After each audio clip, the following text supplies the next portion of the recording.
استاد تحریری عزیز امروز هم قدم به چشم من گذاشتن که بدون فوت وقت بریم سراغ گفتگو با ایشان. آقا سلام عرض کردم، خیلی خیلی خوش آمدید. سلام علیکم رحمت الله. خوشحالیم از زیارت مجدد. ما هم همچنین ان شاء الله که زنده باشید، محبت دارید.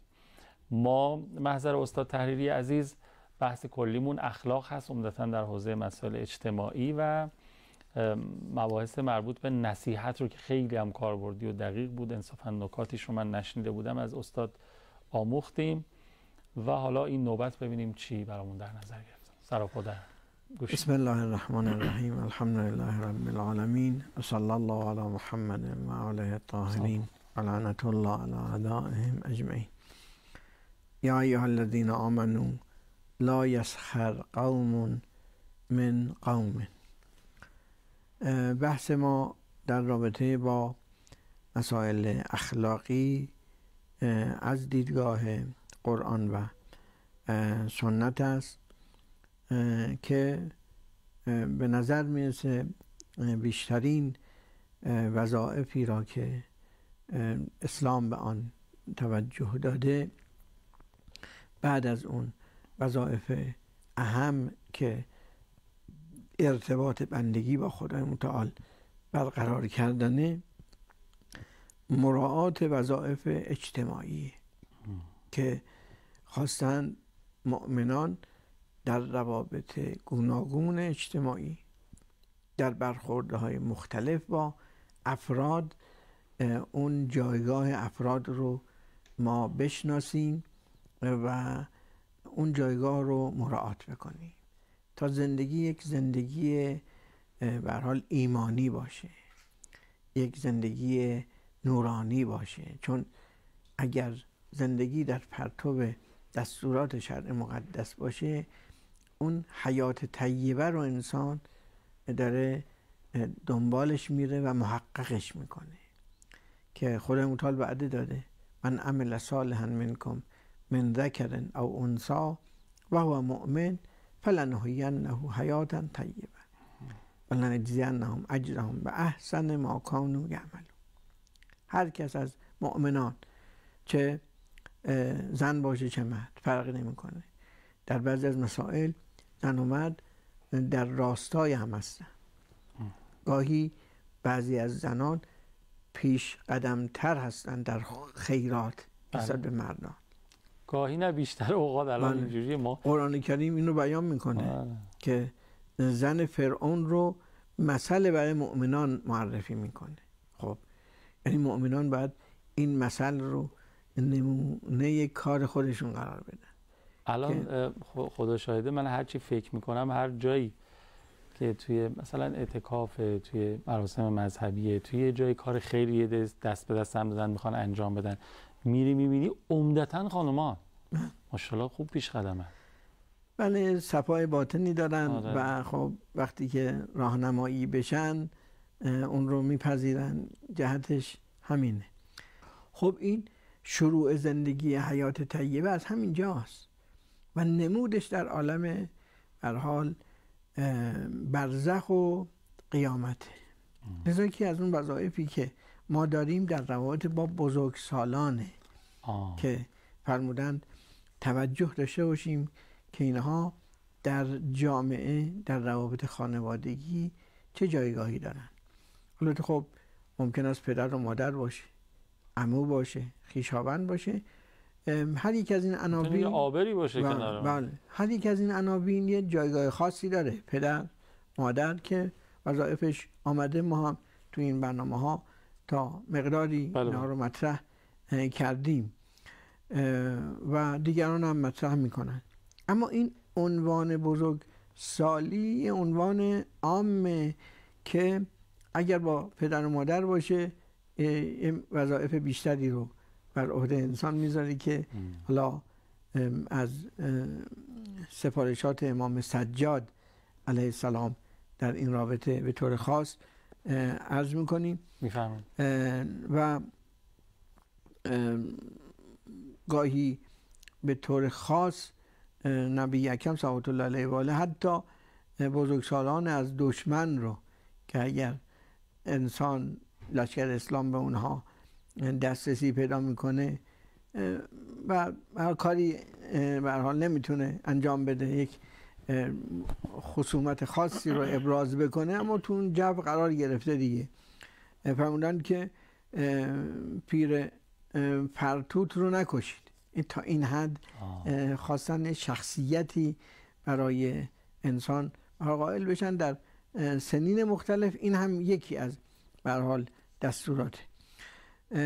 لذا فرمودن که امام صادق علیه السلام فرمود در روابط با بزرگسالانی که مؤمن هستند که سه دسته هستند که حق اونها را جز منافق که معروف به نفاق نادان نیست و مراعات نمیکنه. منافق است که معروف به نفاقه اینها رو مراعات نمیکنه. چقدر مهمه این وظایف نسبت به کسی که در اسلام ریشش رو سفید کرده، سبقت در اسلام داشته است. خب این باید تعظیم بشه. خب تو این ایام گاهی اینها از کار میافتن، باید جایگاه اینها رو، حالا وظایف حکومت هست که انجام میده، وظایف مردم هم هست که با اینها ارتباط خوبی داشته باشن، که اینها دیگه از جهت قوای جسمانی اینها کاهش پیدا کرده، نیاز به هم رسیدگی مادی دارن، هم نیاز به رسیدگی عاطفی. اون رسیدگی عاطفی خیلی مهمتره، مخصوصا اگر کسی مثلا دور و بر خودش رو از دست داده باشه، این به نوعی در تنهایی قرار گرفته، این نیاز به اون ارتباط عاطفی خوب داره که از حالا بین پرانتز از ویژگی‌های دستورات شرع مقدسه که انسان تا وقتی تو این عالم هست احترام داره به انواع مختلف. اگر هم از دنیا میره اون بدن مردش هم احترام داره، نمیتونه انسان بی احترامی بکنه. لذا سفارش علی علیه السلام که مثلا ابن ملجم رو که کشتید، حال چیزش نکنید، مصلحش نکنید، سر و گوش و اینهاشو پیغمبر اکرم صلی الله علیه و سلم نهی کرد. حتی قاتل رو گفت تا این حد این بدنش برای بدن انسانیه، قاتل امام معصوم، بله، به هر سعی کنید فقط یه ضربه بزنید، ضربتون به یه ضربه زده، یه ضربه. یعنی این جایگاه رو که تو هیچ مکتبی چنین دیدی به انسان قرار نشده. لذا نبی اکرم صلی الله علیه و در جنگ بدر این مشرکین رو همشون تو یه جا ریختن، تو یه جا. نباید بمونن که حالا حیوانات بخورن، حالا اون کافر بوده، اما غرضم اینه که یک چنین دیدگاهی رو ما از معارف بلند دینمون درک میکنیم. لذا باید قدر اون شخصیت انسانی خودمون رو به حال بدانیم. دوم حامل قرآن و سوم امام عادل که حق اینها رو جز منافق شناخته شده پایمال میکنه. یعنی اگر حق اینها رو ما مراعات نکنیم، خدای نکرده در اون جنبه قرار گرفتیم. یعنی اون پیرمرد سابق در اسلام رو ردیف امام عادل قرار داده. یعنی یه چنین جایگاهی به هر حال داره که باید به هر حال ارزشش مراعات بشه. میدونی من به چی دارم فکر میکنم؟ همین جوریش انقدر شخصیت محاسن سپید کهنسال دارای احترام و تکریم و تعظیم و ایناست به تعبیر شما. اولش فرمودین هر چقدر این مثلا جایگاه علمیش زیاد بشه، اخلاقیش زیاد بشه، نسبت مثلا فامیلی پیدا بکنه، همسایه بشه، پدر بشی، چی میشه دیگه؟ مضاعف میشه دیگه. آره همینجور ضریب میخوره. همین اینایی که داری میگی خودش اون اوجه، بعد اینا هم بهش اضافه شه چه شود. یعنی تکلیف ما خیلی تکلیف دقیق و مهمیه. آره هم تکلیف مهمه و مهمش این است که انسان از دیدگاه خدا چقدر ارزش داره که در مراحل مختلف برای او ارزش دهی شده. وقت فرمودن که اجهل الناس من جهل نفسه، علی علیه السلام، نادان ترین مردم اون کسی که به خودش آشنایی نداشته باشه، ندونه. رحم الله امرأ عرف قدره، خدا رحمت کنه کسی که قدر و ارزشش رو اندازش رو بشناسه، ولم یتعد طوره، از اون حدش تجاوز نکنه.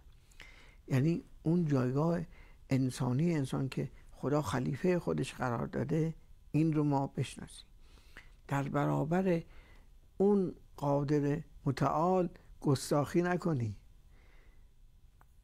ما گاهی اینجا اینه به زبان جاری نمی کنیم اما در عمل انا ربکم الاعلی. بله دیگه. رئیس یه اداره خیال میکنه که دیگه زمامدار همه اموره، هر چی بگه، یا امثال اینا مسائل میاد دیگه. این نواقص هست. آره واقعا. این بالا و پایینی ها هست. این خودشناسی معناش اینه این جنبه‌های ضعف هم بشناسی. آره. صفات رذیله یعنی این دیگه. وقتی میخواد بیاد جلوشو بگیری، راه به هر حال ورودش رو ببندی، یا اگر آمده با اون راهکارها حلش بکنی. به هر حال این حالت میاد دیگه. و انسان و من نعمرهن و کسو فی الخلق افلا یعقلون، کسی که عمر کنه ما رو میشکنیمش، یعنی این قوا دیگه تحلیل میره دیگه، اون فعالیت های نمیتونه بکنه.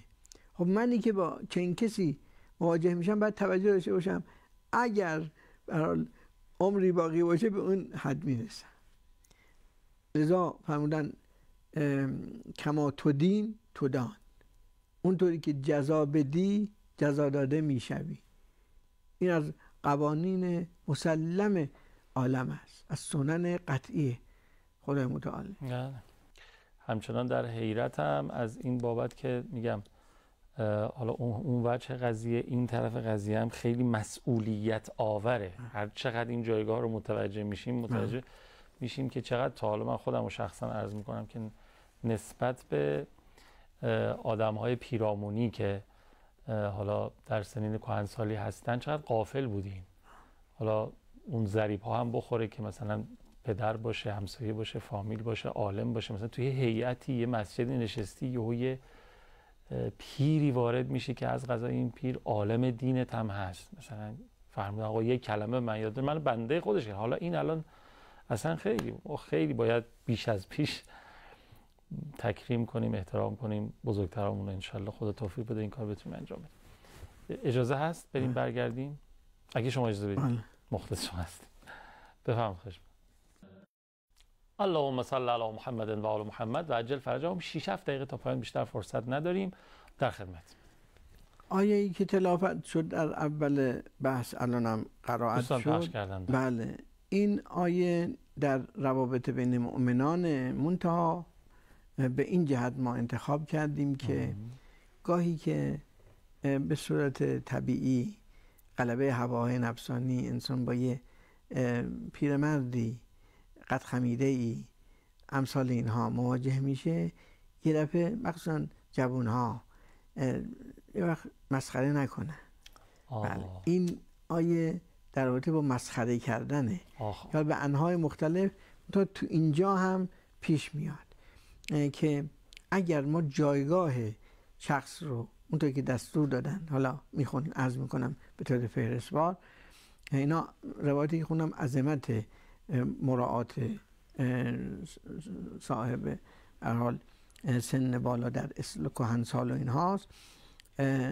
این حال مسائل گریبانگیر انسان میشه. لذا فرمود اگر انسان مؤمنه به هر حال صاحب محاسن سفید رو تعظیم بکنه، خدا را تعظیم کرده. عجب. یک چنین چیزی است. در مقابلش کسی که به مؤمنی که هر محاسنی رو در اسلام بر سفید کرده سبک بشماره، مسخره بکنه، حقش رو ادا نکنه، خدای متعال اگر توبه نکنه به این شرط، خدای متعال کسی رو میفرسته تا قبل از مرگ او رو به حال خارج بکنه. یعنی این از کردم این سنن الهی حتمیه. پناه بر خدا. لذا فرمودن ارحم تو رحم کن تا مورد رحمت قرار بگیر. اگر انسان تو این وادی نباشه، وادی ظهور صفات خوب در برابر دیگران نباشه، بلکه در مقابلش باشه، قطعاً به نتایج اون میرسه. همچون که در جنبه مثبتش این چنین. بله. فرمودن نسبت به خانواده دیگران شما چشم طمع نداشته باش تا نسبت به خانواده‌ات چشم طمع نداشته باش. این مسئله این روزها خیلی مورد توجهه. این کسانی که به هر حال دست به بی‌حجابی و گستاخی در این جهات میزنن، خودشون در معرض به هر حال دید به هر حال نامحرمان قرار میدن و در واقع اون شخصیت انسانی ایمانی خودشون رو در معرض سبک کردن قرار میدن، اتهام قرار میدن. قطعاً اینها اگر ادامه بدن به مشکلاتی به هر حال برخورد میکنن. اینها نکاتی است که باید ما قطعاً توجه داشته باشیم. خب چند وظیفه در رابطه با خلاصه این افراد به ما فرمودند. باز نبی اکرم صلی الله علیه و آله فرمود کسی که تعظیم میکنه یک صاحب کهنسالی در اسلام، خدا از فزع روز قیامت او رو در امان قرار میده. این آثار مطلوبشه. اول تجلیل کردن از او، دوم فرمودن حتی جلوتر از او راه ندیم تا این حد، و جلوتر یعنی حالا تو راه رفتن تو امور دیگر هم. حالا ما یه مقداری آگاهی های پیدا کردیم، حالا اون نداره، هی او رو بهش بگم تو نادانی. یه چنین اموری رو به هر حال از تجربیاتش انسان بهره بره.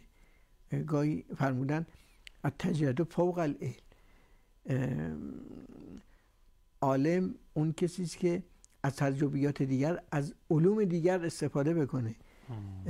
مخصوصا کسانی که در مسائل به هر حال خودشون یا دینی یا مسائل دنیایی پختگی دارن، ریشی رو مثلا سفید کردن، مثلا مویی رو سفید کردن. خب تجلیل از اونها این است که ما از تجربیاتشون استفاده بکنیم و این رو بازگو بکنیم. به هر حال نکته دیگر، گاهی خب انسان در سنین مختلف حالات گوناگونی پیدا میکنه، ضعیف میشه، یه برخوردهای توقعهایی داره، تحمل بکنیم رفتارهای نامطلوب اونها رو. در وقتش اگر به هر حال لازم بود سکوت بکنیم، یه حرف نامربوطی میزنه، یه دفعه تو زقش نزنیم، اون جایگاهش رو بشکنیم. حالا خود این سکوت تأثیر گذاره که وقتی بعداً به هر حال متنبه پیدا بکنه. روش های برخورد خیلی مهمه که انسان با اظهار کوچکی یک مطلب رو بفهمونه به بزرگترش.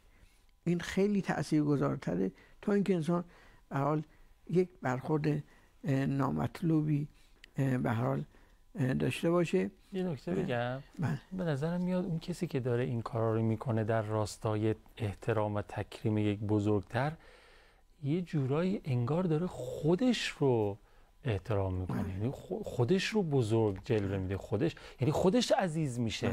در نهایت داره کاری میکنه که او عزیز شه، ولی با این کارش با یه تیر دو نشون زده در واقع.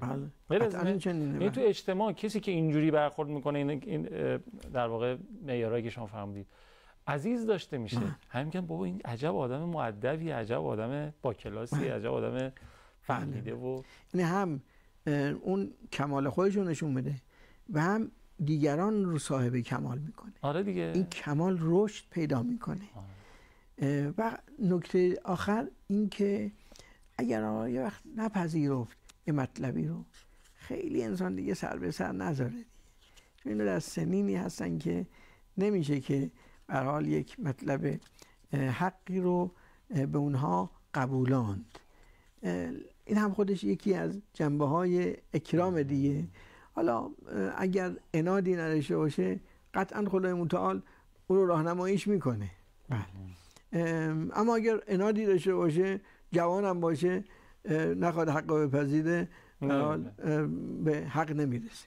بنابراین اینا ذرائفی است که در ارتباطات به ما اینطوری دستور دادن ائمه علیهم السلام که ما هم جایگاه خودمون رو بشناسیم در ارتباط، هم جایگاه دیگران رو در روابط.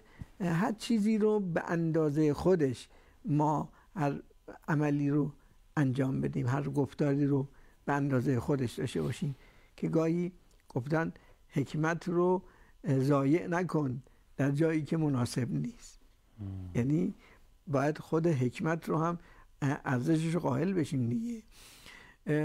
حالا یا خلاصه یه بچه حکمت رو میپذیره، مثلا به اندازه ظرفیتش میگه، یا یه بزرگسالیه نمیپذیره. خب اینا رو باید مراعات کنیم. اینا رو به ما در بیاناتشون ائمه علیهم السلام فرمودن و در برخورداشون هم این گونه بودن. حالا در پایان امام صادق اسلامی میگن که شخصی داره با پدرش راه میاد، دستش انداخته رو دوشش، حضرت دیگه تا آخر اون با او سلام ملک نکرد، چون این جایگاه رو که بزرگتر است حفظ نکرد.